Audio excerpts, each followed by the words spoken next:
सभी मसीह भाई और बहनों को जय यीशु। हम परमेश्वर पिता, परमेश्वर पुत्र और परमेश्वर पवित्र आत्मा का धन्यवाद करते हैं इस दिन के लिए, इस समय के लिए और इस टाइम के लिए। मेरे मसीह भाई बहन, आज हम लोग जानेंगे कि क्या यीशु मसीह पर विश्वास करने वाला व्यक्ति अन्य धर्मों के त्योहार को मना सकता है या फिर नहीं, और यदि मनाते हैं तो उसका प्रतिफल क्या होगा। तो हम इस प्रश्न का हल परमेश्वर के वचन के द्वारा समझेंगे। हम पढ़ेंगे निर्गमन अध्याय 20 उसके 1 पद से 6 पद तक। तब परमेश्वर ने ये वचन कहे कि मैं तेरा परमेश्वर यहोवा हूँ, जो तुझे दासत्व के घर अर्थात मिस्र देश से निकाल लाया हूँ। तू मुझे छोड़ दूसरों को ईश्वर करके ना मानना। तू अपने लिए कोई मूर्ति खोद कर ना बनाना, ना किसी की प्रतिमा बनाना जो आकाश में व पृथ्वी पर व पृथ्वी के जल में है। तू उनको दंडवत ना करना और ना उनकी उपासना करना, क्योंकि मैं तेरा परमेश्वर यहोवा जलन रखने वाला परमेश्वर हूँ। और जो मुझसे बैर रखते हैं उनके बेटों, पोतों और परपोतों को भी पितरों का दंड दिया करता हूँ। और जो मुझसे प्रेम रखते हैं और मेरी आज्ञाओं को मानते हैं उन हजारों पर करुणा किया करता हूँ। 4 और 5 आयत हम फिर से पढ़ते हैं। परमेश्वर साफ साफ इस वचन के द्वारा हमें संदेश दे रहा है कि तू अपने लिए कोई मूर्ति खोद कर ना बनाना। इस वचन में परमेश्वर ने साफ साफ मना किया है। मूर्ति पूजा से परमेश्वर को हद से ज्यादा नफरत है, और आजकल हम देख रहे हैं कि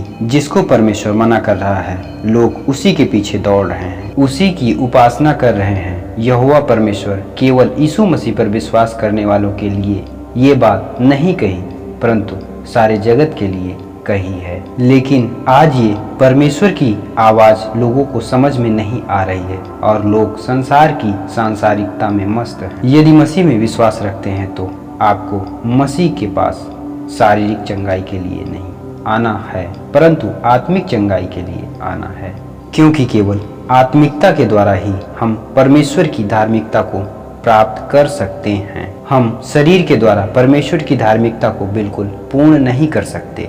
हम इस बात को कैसे समझें कि शारीरिक और आत्मिक धार्मिकता क्या है? तो हम वचन पढ़ेंगे गलातियों अध्याय 5 उसके 19 पद से 26 पद तक। शरीर के काम अस्पष्ट हैं, अर्थात व्यभिचार, अशुद्धता, कामुकता, मूर्ति पूजा, जादू टोना, बैर झगड़ा, ईर्ष्या, क्रोध, मतभेद, फूट, दलबंदी, द्वेष, मतवालापन, रंगरलियां तथा इस प्रकार के अन्य काम हैं, जिसके विषय में मैं तुमको चेतावनी देता हूँ, जैसा पहले चेतावनी दे चुका हूँ कि ऐसे ऐसे काम करने वाले तो परमेश्वर के राज्य के उत्तराधिकारी न होंगे। परंतु पवित्र आत्मा का फल प्रेम, आनंद, शांति, धीरज, दयालुता, भलाई, विश्वासता, नम्रता व संयम है। ऐसे ऐसे कामों के विरुद्ध कोई व्यवस्था नहीं। और जो मसीह यीशु के हैं उन्होंने अपने शरीर को दुर्वासनाओं तथा लालसाओं समेत क्रूस पर चढ़ा दिया है।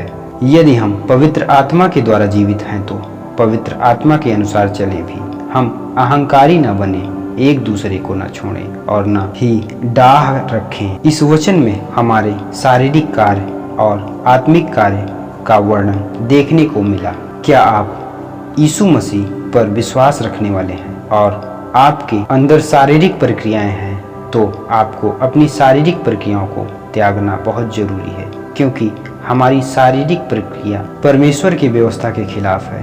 परमेश्वर के व्यवस्था के खिलाफ जाकर हम स्वर्ग राज्य के लिए कुछ भी हासिल नहीं कर सकते हैं। आपकी ये प्रतिदिन की इच्छा होनी चाहिए कि हमें स्वर्ग राज्य में प्रवेश करना है। स्वर्ग राज्य में प्रवेश करने के लिए कैसा जीवन व्यतीत करना होगा जिससे कि हम स्वर्ग राज्य में प्रवेश कर सकें। केवल विश्वास मात्र से ही हमारी धार्मिकता पूर्ण नहीं होती है, परमेश्वर के वचन पर चलने से हमारी धार्मिकता पूर्ण होती है। हम वचन पढ़ेंगे रोमियो अध्याय 8 उसके 1 पद से 10 पद तक। अतः अब उन पर जो मसीह यीशु में है दंड की आज्ञा नहीं, क्योंकि जीवन के आत्मा की व्यवस्था ने मसीह यीशु में तुम्हें पाप और मृत्यु की व्यवस्था से स्वतंत्र कर दिया है। क्योंकि जो कार्य व्यवस्था शरीर के द्वारा अशक्त होते हुए ना कर सकी, उस काम को परमेश्वर ने किया, अर्थात अपने ही पुत्र को पापमय शरीर की समानता में तथा पाप के लिए बलिदान होने को भेजकर शरीर में पाप को दोषी ठहराया, जिससे कि व्यवस्था की मांग हम में जो शरीर के अनुसार नहीं परंतु आत्मा के अनुसार चलते हैं पूरी हो सके। क्योंकि वे जो शारीरिक हैं शरीर की बातों पर मन लगाते हैं, परंतु आत्मिक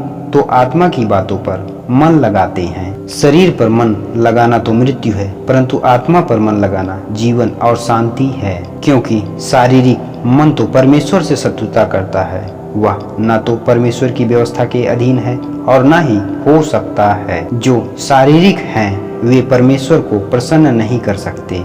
यदि वास्तव में परमेश्वर का आत्मा तुम में वास करता है तो तुम शरीर में नहीं वरन आत्मा में हो। परंतु यदि किसी में मसीह का आत्मा ना हो तो वह उसका नहीं।